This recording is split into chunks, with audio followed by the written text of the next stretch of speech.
मंगल भवन मंगल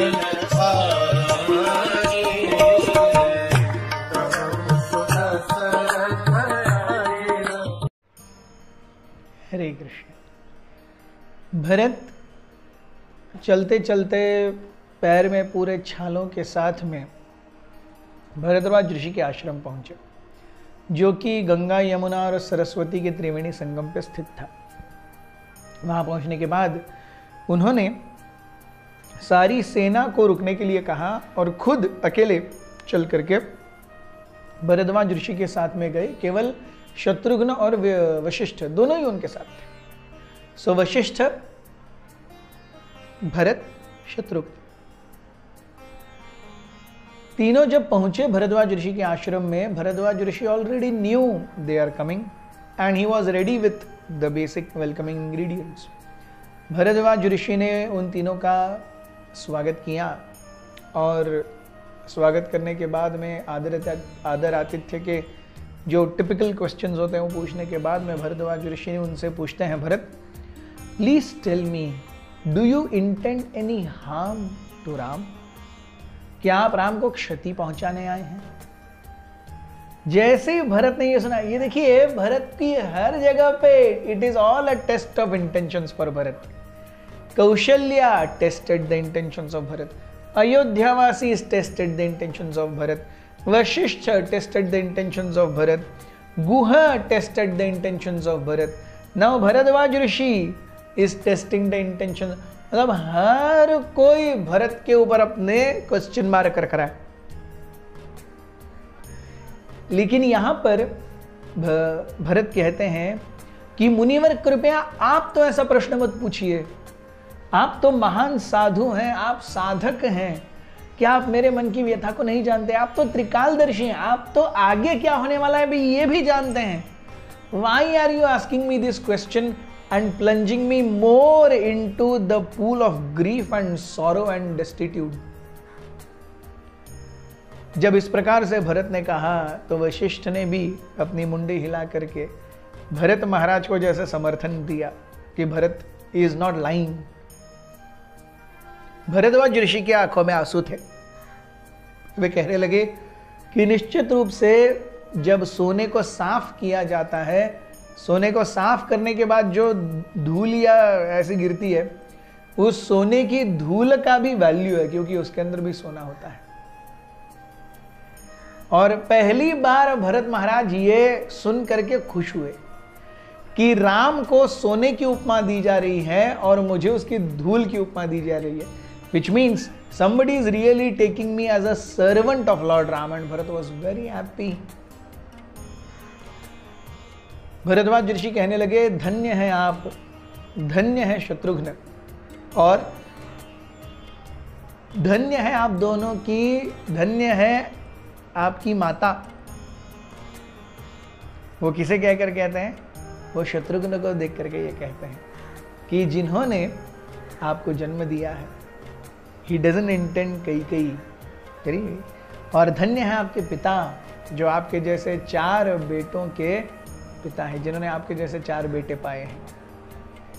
सो उन्होंने कहा, आप निश्चित रूप से मैं जानता हूं कि आप राम कहाँ रहते हैं पूछने के लिए आए हो, करेक्ट? भरत ने अनुमोदन किया। वे कहने लगे कि यहाँ से लगभग 100 किलोमीटर दूर चित्रकूट नाम की एक जगह है, वहाँ पर राम, सीता और लक्ष्मण रह रहे हैं।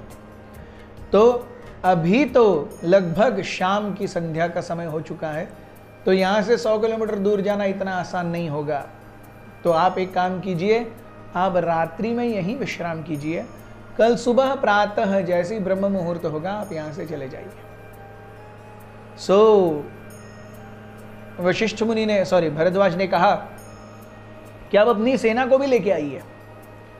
अब सेना कोई साधारण नहीं थी, उन्होंने कहा बाकी सबको भी लेके आओ, सेना को भी, बाकी सबको भी लेके आओ। सो भरत वॉज लाइक, ऐसा कैसे हो सकता है?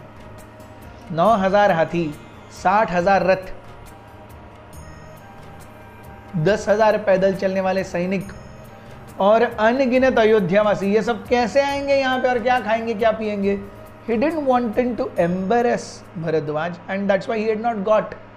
लेकिन यहाँ पर भरद्वाज ऋषि ने स्वयं कहा आप लेके आओ, and Bharat could not doubt and he could not cast any aspersions कि बाबा क्या होगा इससे, क्योंकि भरद्वाज ऋषि के आदरातिथ्य और उनकी यौगिक सामर्थ्य, उनकी दक्षता के चर्चे भरत ने अपने पिता से सुने थे, विश्वामित्र से सुने थे, वशिष्ठ से सुने थे, बहुत प्रचलित थे कि भरद्वाज ऋषि क्या करने के काबिल हैं. So he did not counter question at all. वो चुपचाप त्रिवेणी संगम पे आके अपनी सारी सेना को आदेश दिया, सारे अयोध्यावासियों को आदेश दिया, आपको भरद्वाज ऋषि ने बुलाया है. हम देखते हैं कि अगर कोई नौसिखिया है, किसी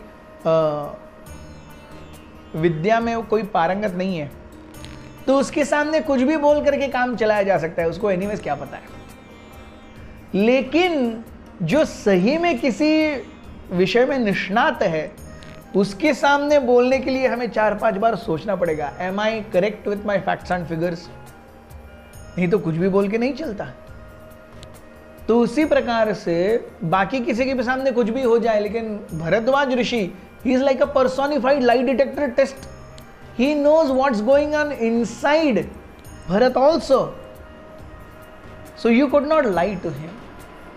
और ऐसों के सामने अपने सत्य की परीक्षा ये बहुत मुश्किल होती है. लेकिन भरत इसमें भी उत्तीर्ण हुए. इसमें कैसे उत्तीर्ण हुए? उनके सेल्फ कॉन्फिडेंस की वजह से. जब उनके इंटेंशंस पर क्वेश्चन किया गया, so if somebody is really, अगर कोई सही में निस्वार्थी है, तो जब सामने से कोई काउंटर क्वेश्चन पूछा जाएगा तब वो निडर होकर जवाब देगा.